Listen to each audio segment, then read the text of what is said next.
Hey guys, it's Random Travis, and we are back with Let's Play Persona 4 Arena Ultimax, episode P3, part 11. Last time we went through Yukari's chapter right there, which is part of chapter 6, and now we'll be doing Akihiko, which is also part of chapter 6. And I have learned, if I remember, there's 13 chapters, or 12? 13 or 12, something like that. So we still have a little ways to go. So hopefully it won't take too long, but let's go ahead and get this started.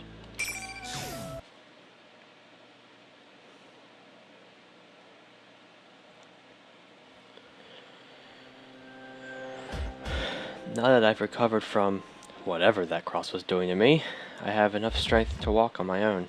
Still, it seems that whatever wounds I suffered are greater than I thought. After we leave the music room, we climb up a flight of stairs and step into a covered passage. I don't know what the signs in this place mean, or even if they hold any meaning anymore, now that the city has become distorted. But it would seem that something called the classroom building is up ahead. We proceed down a long hallway that appears to go on endlessly.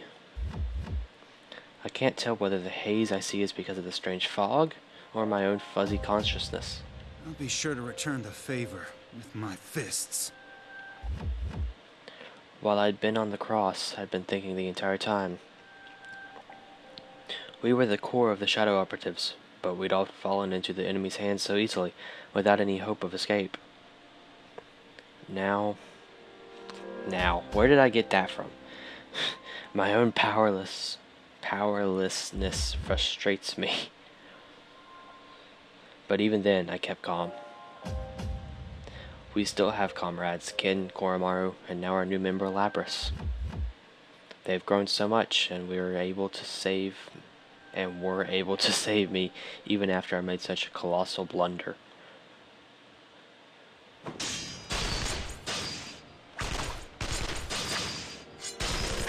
Is that gunfire I hear?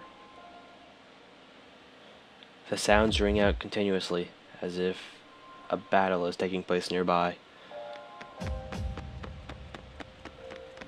We run in the direction the sounds are coming from.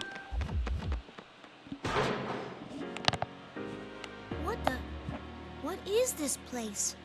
It doesn't feel like anywhere else. Sonata-san, this... Talk about having bad taste. Whoever's doing this really wants this to be the entrance to hell. This is Tartarus, the entrance hall to that tower. 3 years ago, we would gather here day after day to challenge the seemingly infinite labyrinth. We lost and gained so much here. A number of emotions flicker through my mind. Mitsuno-san! Labras's voice echoes across the hall. I turn to look and see Mitsuo up on a cross in a corner of the room. Her head hangs low and she seems to be unconscious. That cross must be draining her power, just like what happened to me while I had been on the cross.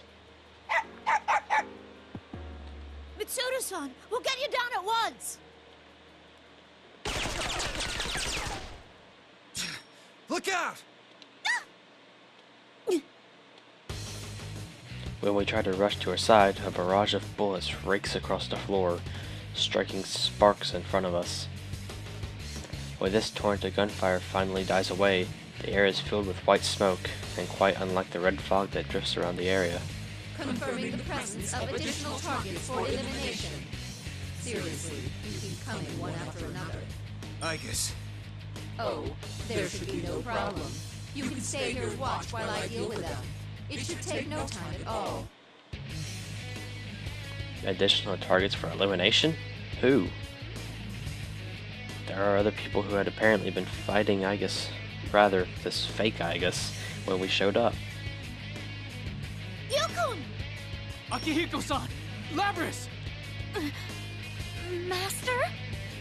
Lapras is here too? I immediately understand the situation. The rules of the fights here state that battle must be one-on-one. and I see those red pillars surrounding you, his friends, and the fake Aigis. Most likely you had been fighting Aigis while protecting Yosuke and Chie, who were already exhausted. The battle itself is one-on-one, but there's no rules saying that you can't attack your opponent's companions if they happen to be in the ring at the time. Seriously, these rules that are convenient only for the enemy are really getting on my nerves. This situation though, the Persona users of Inaba, their skills and abilities are far beyond the ordinary. To think that they would be cornered this badly. What's going on? You did this, didn't you? As Labrys lashes out in confusion and anger, the shadow taking Aigis' form answers with a twisted smile. Of course I did, sister. I am a weapon. It is my mission to follow orders and eliminate all targets. Now, sister, why are you getting in my way? Get in your way? As you may have guessed, I am a duplicate of Aigis, but I am such an exact copy of her specifications that I may as well be the real thing.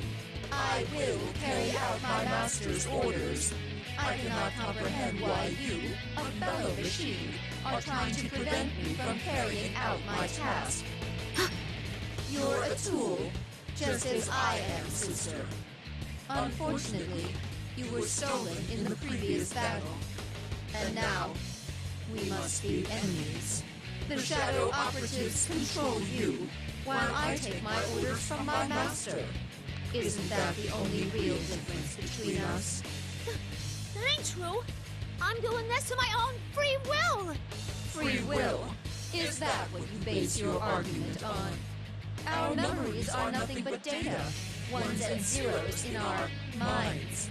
How can you prove that what you know is true? That your mind wasn't written over? A straightforward answer, taking into account Labrys' mechanical nature. This isn't good. Aigis is probably the closest person to Labrys, and like this fake said, if we really wanted to use Labrys as a weapon, we could probably manipulate her memories to some extent. On top of that, there's no way to prove to Labrys that we've never done something like that to her. Damn, what a move. Labrys' faith in us must be... Hey, Labrys! Sonata-san, let's leave this to her. I'm sure she'll be fine. Ken has his eyes fixed on Labrys, even as he calls out to me. I see. These guys have just met, but they've already formed a bond through whatever battles they've faced so far. They believe in one another. Sorry about that. You're right. I should trust in her. Sister, friendship and trust means nothing to the likes of us. Yet you still attempt to fight me. You're wrong. I'm an anti-shadow weapon, too. I can understand what you're saying, but there's something I'm even more sure of. Aigis told me that going through the joy and pain of different things made her into who she is now. I remember that. And now I remember that the reason why I can stand here and fight you is thanks to all our sisters who died to make me who I am. Those are painful memories. But if I forgot them, I wouldn't exist. That's what I'll fight for. This pain ain't made up. These memories are my own that I formed with everybody else. They aren't fake. They're my heart. Labrys. Labrys. Understood. Master, I have a request to make. The fake Aigis calls out into the thin air. This creature, a lump of shadow, has a master? Who in the world could she be calling out to? Testing, testing. What's this? A dumb old machine calling me up?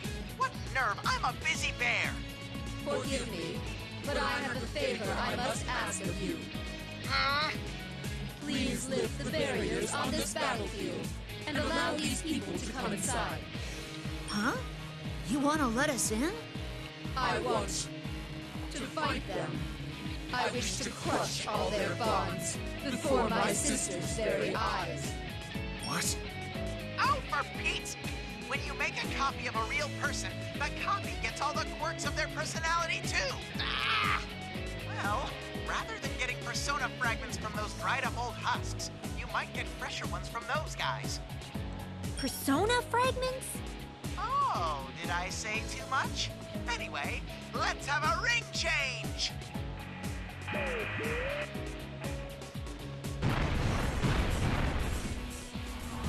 As the voice of the vulgar fake Teddy. Fake Teddy Teddy? What?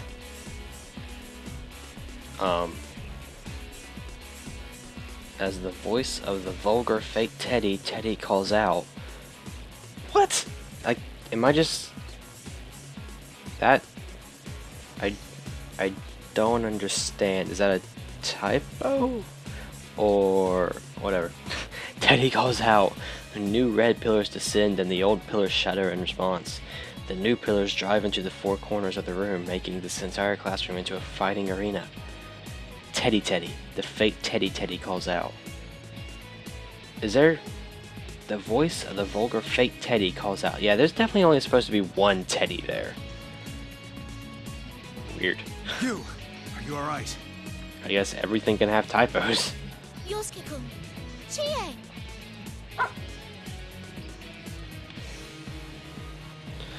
We rush over to you and his friends to check on them. Good. None of them seem to be that badly hurt.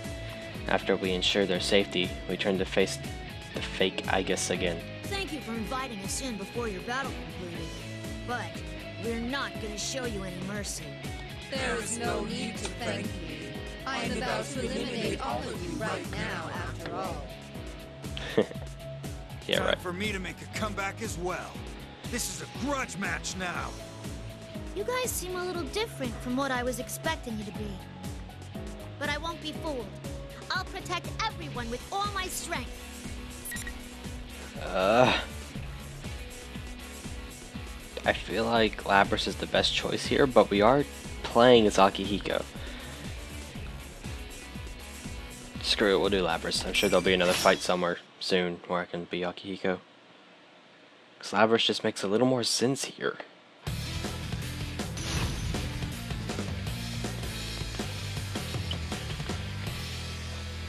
That was interesting. The little stats that shows there, the height and weight. I guess is 3 inches or centimeters or whatever. I guess is taller by a little bit. Here I go! They're falling apart! Take this! Come on out! Take this! Take us! Here I come! This is serious! Take this! Here I go! Sorry about this!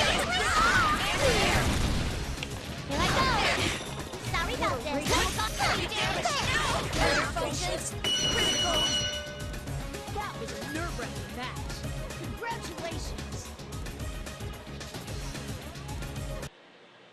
Oh god. Yeah, I still haven't switched my controls back. I need to switch to B because pressing RT for that attack is really weird. I don't know how they switched in the first place. I don't understand.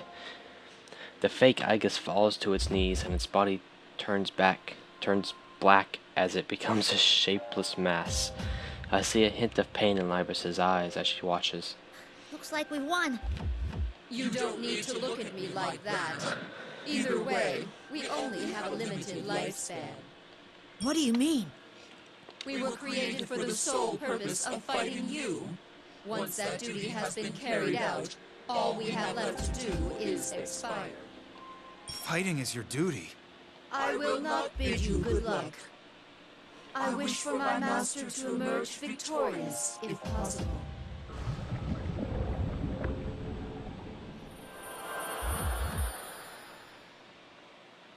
With that, the fake Igus loses all cohesion.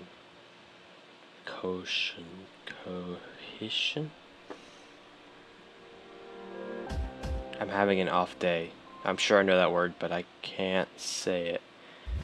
Loses all cohesion? Sure, I think that's right, maybe. Falling into a dark puddle on the floor. Eventually that begins to flow upward like a film of syrup being poured in reverse. Alright, until it completely disappears. We watch this process to the very end while we think about our troubles. Woof, arf, arf, arf. Koromaru says the best stuff ever. Koromaru, who had been sitting at our feet, runs off. That's right, this isn't the time to be sentimental. We have to rescue Mitsuru. Ken and Labras run to the cross Mitsuru is hanging from. I go with Koromaru to speak to Yu's group. Master! Thank you, Akihiko-san. That was too close. Huh? What's a dog doing here? I mean, he's adorable, but... Sorry for causing you such trouble. It seemed like you were facing quite a difficult fight. Ooh, I'm ashamed to call myself your student. No, I should be thanking you. I'm sorry if you were all worried. I decided to exchange information with Yu's group about the circumstances leading up until now, and the situation in Inaba. They're surprised to learn that Ken and Koromaru are not only Persona users, but shadow operatives. Our conversation turns to the reason why Yu and his friends were having such a hard fight. Contrary to my suspicions, it seems the three of them made it to this room almost unscathed. Then why did the fake Igus give them such trouble? It's true that shadows taking our appearance can summon personas, and there's no mistake that they make extremely powerful opponents. But are they so strong that they could hurt these three skilled fighters that badly? Nah, that's not it. When we got to this weird room, we found Mitsuru-san up on a cross. So Chie and I rushed over to get her down, but there was somebody there. It wasn't the fake Igus? No, I don't think so. I didn't see a face, but the voice sounded like a guy. You didn't see his face? How far away could he have been? Well, he was kind of standing in the shadows. And the moment I saw his red eyes, my whole body froze up, like I was petrified or something. That's right. When I went in to save them, I was attacked by a persona I've never seen before. Red eyes. And the persona? This doesn't make sense. Previously, the enemy said himself that he didn't have a persona. Could this mean that there's someone else helping him? Someone with a persona? And powerful enough to overwhelm even you? Mitsuru was here. Perhaps she knows something. I moved to where Ken and Lapras are attempting to get Mitsuru down off the cross, but they appear to be having some trouble. This thing's not coming apart. What gives? It was easy enough to get Akihiko-san off of his. I'm not having any luck either. Damn it, why? Mitsuru-san, please wake up! The two desperately called to Mitsuru while trying to undo the restraints binding her arms and legs. At that moment, Koromaru stares fixedly at the door and gives a low growl as if to warn us. What's wrong, Koromaru? Is someone there? Someone's coming this way. Footsteps approach at a leisurely pace down the hallway. As they grow louder, the tension here in the entrance hall increases. Eventually, the footsteps stop. The shadow reaches from the doorway all the way to the center of the room. It wavers in the illumination of the fog. It can't be. You're...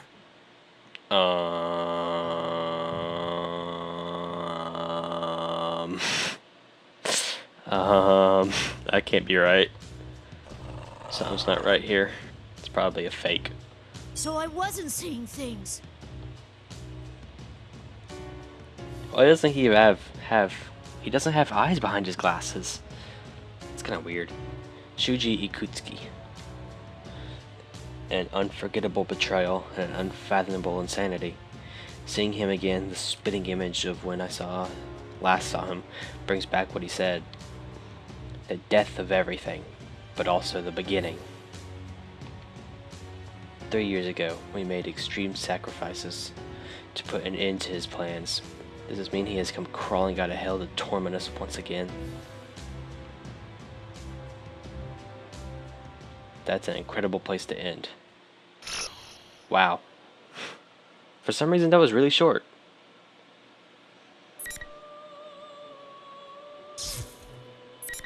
Oh, you gotta be kidding me.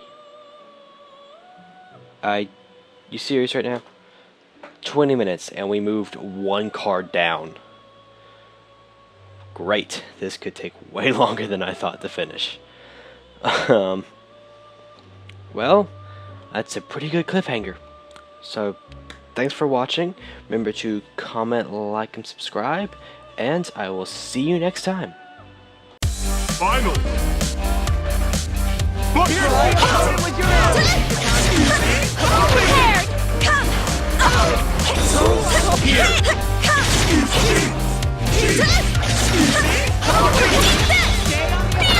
Please, gentle. So!